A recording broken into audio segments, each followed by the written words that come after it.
નદીમાં સામાન્ય રીતે પાણી વહેતું હોય છે, પણ આજે એક એવી નદી તમને બતાવવી છે જેમાં પાણી નહીં, ઝેર વહે છે. જી હા, હળાહળ ઝેર. એવું ઝેર જે કાતિલ છે, જે આખી સૃષ્ટિ માટે એક અભિશાપ સ્વરૂપ છે. વાત છે રાજકોટ જિલ્લાના જેતપુરની. સાડીના કારખાનેદારોએ ભાદર નદીને નદી નથી રહેવા દીધી, નર્ક બનાવી દીધી છે. તંત્ર આંખે પાટા બાંધીને બેઠું છે અને સજા હજારો લોકો ભોગવી રહ્યા છે. નદીમાં પાણીની જગ્યાએ વહેતું ઝેર. પ્રદૂષણના પાપીઓએ નદીની વ્યાખ્યા જ બદલી નાખી. જોખમમાં જીવતી હજારો જિંદગી.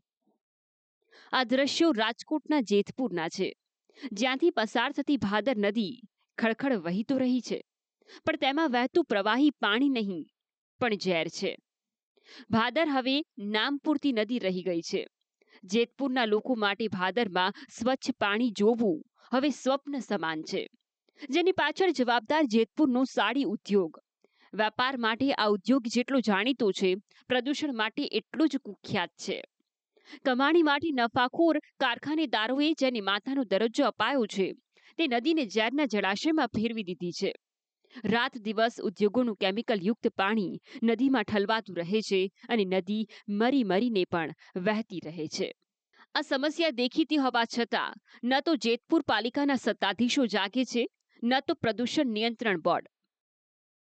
સ્થાનિકોનું માનીએ તો સત્તાધીશો અને રાજકારણીઓ સાથેની સાઠગાંઠને કારણે ઉદ્યોગકારો બેફામ બન્યા છે. નિયમો, કાયદા હોવા છતાં તેનું પાલન કરાવવામાં નથી આવતું. આ જે લાલ પાણીનો પ્રશ્ન છે, આજ 50 વર્ષ થયા. આ માટે ધોરાજીની જનતા પણ આંદોલન કરી અને આ જે પાણી છે એ જેતપુરના માથાભારે અને રાજકારણી, ખાસ સામાન્ય માણસ કારખાનાવાળો છે, ઈમાનદારીથી એના કારખાના હકાવે અમે જોયેલ છે, પણ માથાભારે અને રાજકારણીના પાણી જ આની અંદર આવે. હું જ્યારે માજી સરપંચ હતો સરદારપુર, ત્યારે મેં નામદાર ગુજરાત હાઈકોર્ટમાં 254 SCA special civil application number 254/2009થી રીટ દાખલ કરવામાં આવી, જેમાં નામદાર ગુજરાત હાઈકોર્ટે ઓર્ડર કરેલા છે કોઈપણ યુનિટ પ્રદૂષણ કરતાં ફેલાય તો તેનું વીજ કનેક્શન તાત્કાલિક ધોરણે રદ કરવું, તેમજ એનું નળ કનેક્શન તાત્કાલિક ધોરણે રદ કરવું અને તેનું સબમિટિવ રિપોર્ટ ગુજરાત હાઈકોર્ટને કરવો ઓર્ડર થયેલા તેનું જોવામાં. સ્થાનિકોની ધીરજ ફરી એકવાર ખૂટી છે. જેતપુરના કેરાડી, લુણાગરી અને ઉમરકુટ ગામના લોકોએ ભાદર નદીના પુલ પાસે એકઠા થઈને રામધૂન બોલાવી વિરોધ નોંધાવ્યો હતો.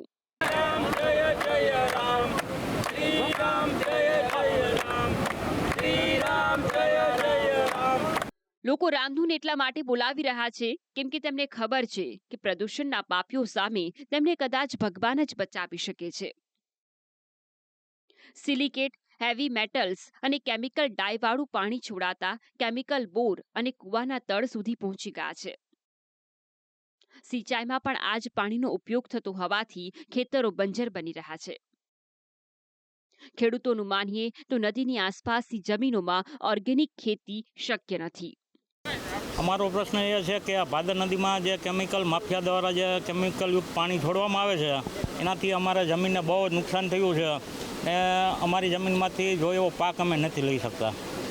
રોગચાળો પણ આ પાણીથી રોગચાળો પણ એટલો ફાટી નીકળે છે કે પશુ પણ પી ન શકતા. પશુમાં પણ એટલો રોગચાળો દેખાય છે અને માણસોમાં અત્યારે આજુબાજુના ગામમાં જુઓ તો કેન્સરના કેસ પણ અત્યારે તમે જુઓ છેલ્લા 5 વર્ષમાં તો એ કેસ પણ વધેલા છે.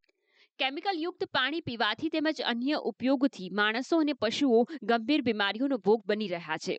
તબીબોનું માનીએ તો આવા પાણીથી પેટમાં અલ્સર, ચામડીની એલર્જી, મગજના રોગો, લીવર અને કિડની ફેલ થવા ઉપરાંત કેન્સર સહિતના રોગો થઈ શકે છે.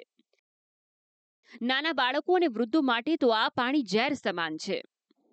હેવી મેટલ્સને કારણે મગજ એટલે સૌપ્રથમ આપણે મગજની જે સેન્ટ્રલ નર્વસ સિસ્ટમ છે એના ઉપર અસર થઈ શકે છે. એના કારણે કન્ફ્યુઝન જનરેટ થવી, યાદશક્તિ નબળી પડવી, આ ઉપરાંત ધીરે ધીરે તમારા હાથ પગમાં કંપવા વગેરે રોગો જે છે એ લાંબા ગાળે છે નોતરી શકીએ છીએ. આ ઉપરાંત જોવા જઈએ તો ખાસ કરીને લીવર અને કિડની આ બે એવા અંગો છે કે જે હેવી મેટલ શરીરની અંદર કોઈ પણ હેવી મેટલ હોય તો એના નિકાલનું કામ આ બે અંગો કરતા હોય છે. તો જોવા જઈએ તો હિપેટાઇટિસથી માંડીને લીવર ફેલિયર અને કિડની ફેલિયર જેવા રોગો જે છે એ આ હેવી મેટલ્સ કરતા હોય છે. જેતપુરના લોકો માનવ સર્જિત કટોકટીમાં જીવવા મજબૂર છે. લોકોએ ચીમકી ઉચ્ચારી છે કે નદીમાં કેમિકલ યુક્ત પાણી છોડવાનું બંધ નહીં કરાય તો તેઓ આંદોલન કરશે. તંત્ર તો જાગ્યું નથી, હવે સરકાર સક્રિય થાય તે જરૂરી છે. કહ્યું છે કે આ ભાદર નદી જ નહીં પરંતુ ઉબેણ, છાપરવાડી અને બીજી આવી અસંખ્ય નદીઓ જે કેમિકલ યુક્ત માફિયાઓ છે તેમણે પ્રદૂષિત કરી નાખી છે. જો આ પાણી તાત્કાલિક નદીમાં છોડવામાં બંધ કરવામાં નહીં આવે તો તેઓ ઉગ્ર આંદોલનના માર્ગે જશે. હિતેશ રાઠોડ, સંદેશ ન્યૂઝ, જેતપુર.